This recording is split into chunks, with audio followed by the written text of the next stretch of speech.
Assalamualaikum warahmatullahi wabarakatuh.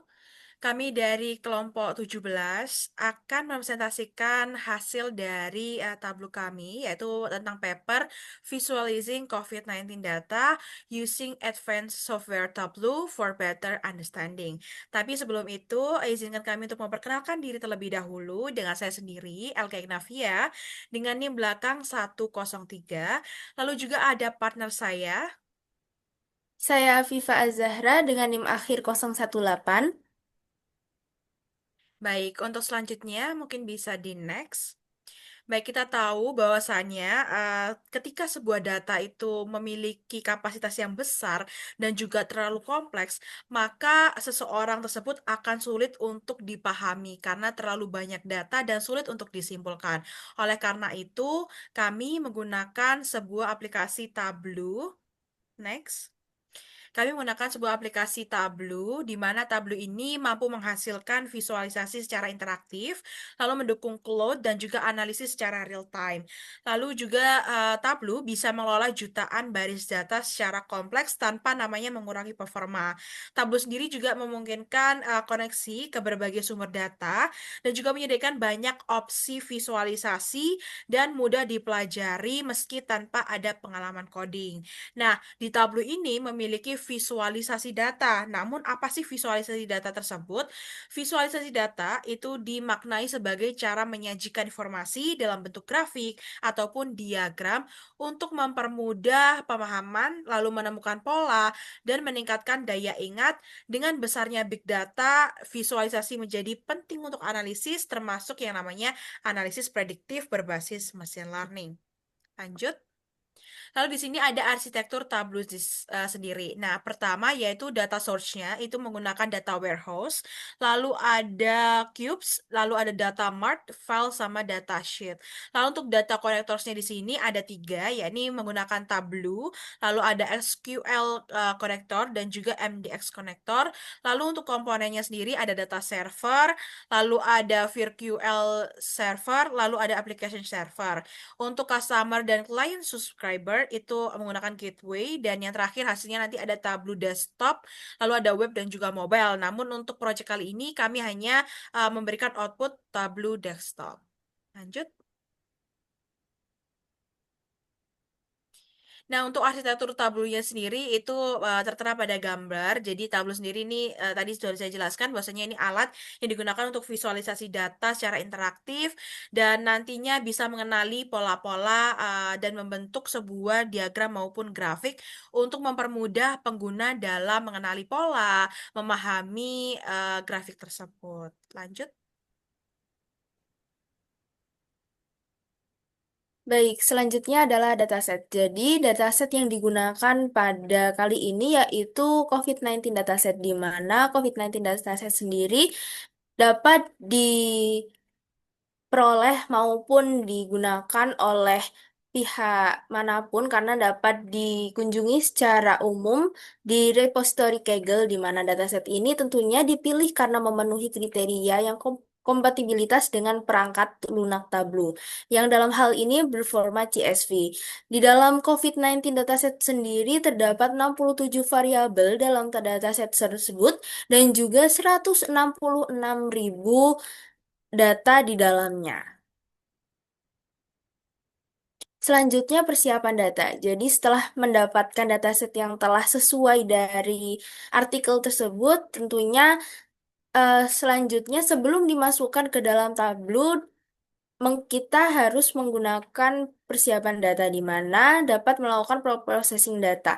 Di mana kami sebelumnya menghilangkan NA di dalam data lalu menggantinya dengan menggunakan min atau rata-rata dari variabel yang digunakan tersebut. Selain itu juga kami em, menggunakan hanya variabel-variabel tertentu saja yang nantinya berguna saat kami melakukan visualisasi data dengan menggunakan Tableau.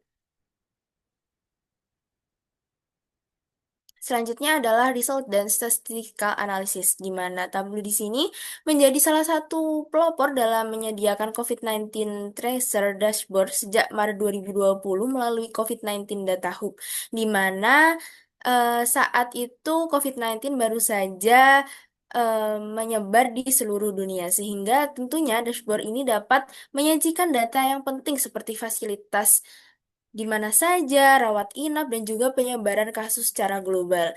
Dalam waktu singkat, tentunya dashboard tersebut dapat dikunjungi oleh orang yang banyak, dan juga dalam setahun jutaan orang telah mengakses data ini. Tentunya informasi yang tersedia dapat membantu pembuat kebijakan, organisasi, hingga masyarakat umum seperti kami dapat mengambil keputusan berbasis dari data. Baik, selanjutnya adalah visualization in Tableau. Jadi, pada Tableau dapat memungkinkan untuk melakukan koneksi berbagai sumber data seperti Excel, CSV, dan juga database seperti yang digunakan tadi yaitu CSV, dan dapat mengubahnya menjadi visualisasi yang interaktif. Tentunya, pengguna dapat menampilkan tren waktu, distribusi geografis, serta perbandingan antar wilayah dengan heat maps, geographic maps, line chart, bar chart, dan juga visualisasi lainnya. Di sini visualisasi ini menyederhanakan data yang kompleks sehingga lebih mudah dipahami dan juga dapat mendukung keputusan yang cepat tentunya. Baik, untuk selanjutnya akan dijelaskan oleh teman saya. Baik, selanjutnya di sini saya akan menjelaskan mengenai untuk grafik mapnya terlebih dahulu.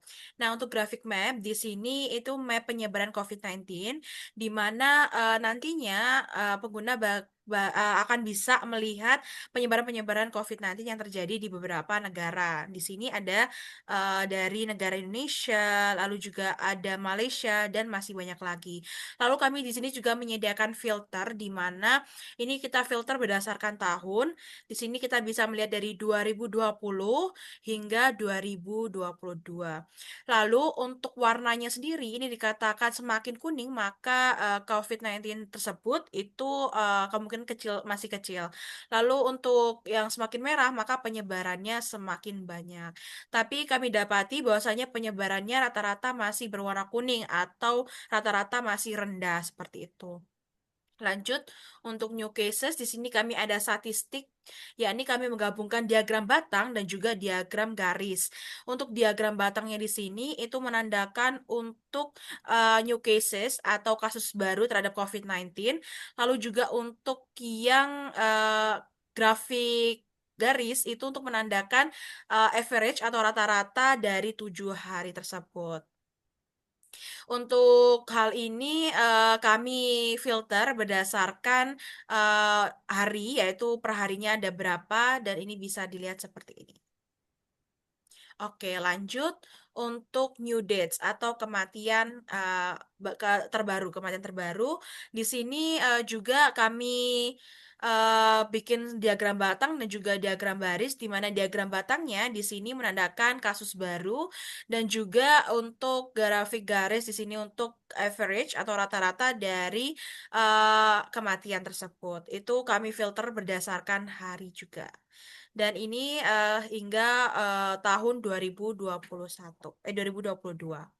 Oke, lanjut untuk positive rate, di mana ini menandakan grafik pasien yang terkena positif secara global. Di sini kami juga kasih parameter sebanyak 5. Lalu juga di sini kami filter berdasarkan hari, jadi ini perharinya hingga tahun 2022. Lalu di sini menandakan bahwasanya semakin merah maka uh, positifnya itu semakin sedikit gitu. Sedangkan makin biru itu maka grafiknya semakin meningkat atau menandakan bahwasanya pasien yang terkena yang positif COVID-19 itu semakin meningkat. Lanjut untuk dashboardnya di sini kami memberikan topik bahwasanya penyebaran COVID-19 secara global, di mana ada map yang tadi saya terangkan, lalu ada positive rate, lalu ada new dates dan juga new cases. Dan di sini juga ada beberapa filter untuk per tahunnya. Dan juga di sini ada positive rate untuk menandakan bahwasannya biru semakin meningkat. Oke, mungkin bisa dilanjut untuk dashboard yang kedua. Baik, selanjutnya yaitu pada dashboard kedua. Jadi di dashboard kedua di sini terdapat yang pertama yaitu visualisasi terkait tren kasus COVID-19 dengan vaksinasi pada tahun 2020.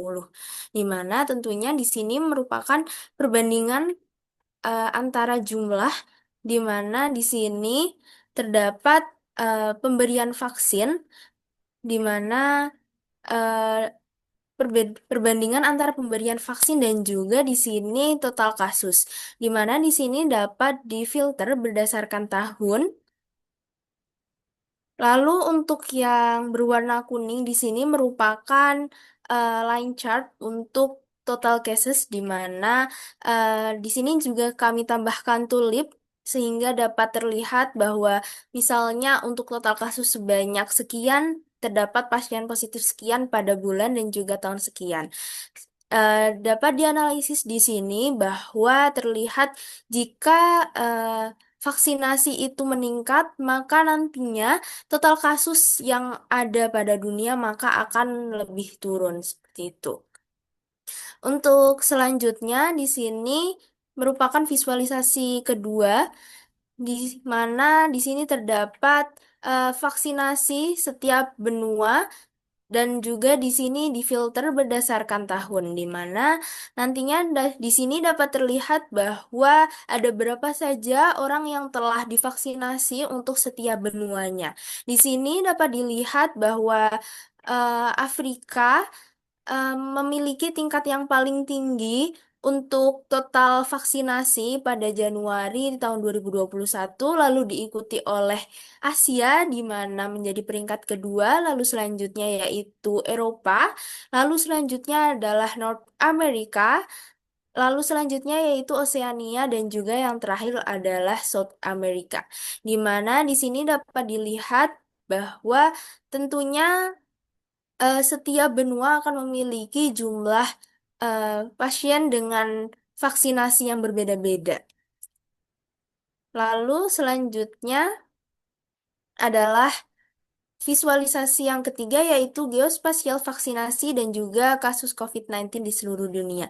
Di sini dapat dilihat bahwa untuk semakin berwarna merah yaitu memiliki kasus dengan orang yang memiliki vaksinasi yang lebih tinggi. Sedangkan untuk yang berwarna lebih terang atau lebih kuning, maka memiliki vaksinasi yang lebih rendah di mana di sini kami menggunakan location untuk menganalisis. Lalu di sini bisa dilihat misalnya seperti Rusia memiliki people fully vaccinated sekian dan juga dapat dilihat bahwa positive rate dan juga total cases di mana dapat dianalisis bahwa berapa saja orang yang telah divaksinasi lalu dapat dilihat juga orang-orang dari negara tersebut berapa saja yang telah positif. Tentunya ini sangat berfungsi untuk mengetahui bahwa wilayah-wilayah mana saja yang telah divaksinasi yang sudah disebar tentunya. Di mana tentunya terdapat gambaran yang jelas tentang persebaran pandemi secara geografis. Lalu selanjutnya berikut adalah visualisasi yang keempat, yaitu perbandingan kasus kematian dan jumlah vaksinasi global tahun 2021, di mana di sini dapat difilter juga berdasarkan tahun sama seperti sebelum-sebelumnya, yaitu 2020, 2021, dan juga 2022. Namun di sini perbedaannya yaitu perbandingannya yang sebelumnya adalah kasus positif, lalu di sini kami menggunakan perbandingan untuk kasus kematian, di mana untuk kasus kematian sendiri akan diberikan warna merah seperti berikut. Lalu untuk yang berwarna kuning adalah total manusia yang telah divaksinasi. Di sini terlihat bahwa semakin eh, di sini terlihat bahwa semakin banyak orang-orang yang telah tervaksinasi, maka kasus kematiannya pun akan semakin menurun juga. Namun, eh, terdapat kasus berbeda di tahun 2021 di mana total kematian lebih tinggi daripada ya orang-orang yang telah divaksinasi. Hal ini dapat eh, dilihat karena terdapat kasus baru untuk kasus COVID-19 dengan eh, variasi yang berbeda sehingga saat orang-orang tersebut sudah divaksinasi dengan vaksin yang berbeda, orang tersebut dapat masih bisa meninggal karena tentunya terdapat variasi yang berbeda pada tahun 2021. Lalu berikut adalah dashboard dari kasus COVID dan juga dibandingkan dengan vaksinasi, di mana yang bagian atas, seperti yang telah saya jelaskan tadi, terdapat visualisasi dari geospasial untuk di seluruh dunia. Di sini terdapat beberapa negara yang tertulis dan juga dapat dilihat ada berapa saja orang yang telah tervaksinasi dan juga orang yang positif. Lalu di bagian bawah sini terdapat visualisasi yang tren kasus COVID-19 dengan vaksinasi pada tahun ke tahun, lalu di tengah sini terdapat vaksinasi untuk setiap benuanya, lalu yang terakhir yang sebelah kanan yaitu perbandingan kasus kematian dan jumlah kasus vaksinasi. Tentunya karena sebelumnya juga dapat difilter berdasarkan tahun, di sini pun juga dapat difilter berdasarkan tahun, dapat dilihat bahwa di sini dapat diganti berdasarkan tahun yang diinginkan. Baik, jadi kesimpulan di sini yaitu Tableau dapat sangat membantu untuk menghasilkan visualisasi data COVID-19 yang jelas dan juga tentunya interaktif. Sehingga tren, pola, dan juga perbandingan antar wilayah dapat dipahami dengan mudah. Hasil analisis yang ditampilkan dalam bentuk peta geografis, grafik garis, dan juga grafik batang seperti yang telah dijelaskan tadi untuk menyajikan informasi kompleks secara jelas dan juga intuitif. Dengan begitu, Tablu dapat berkontribusi dalam mendukung kebijakan dan juga upaya untuk kesehatan masyarakat untuk menanggulangi dampak pandemi secara efektif. Baik, kurang lebihnya mohon maaf. Wassalamualaikum warahmatullahi wabarakatuh.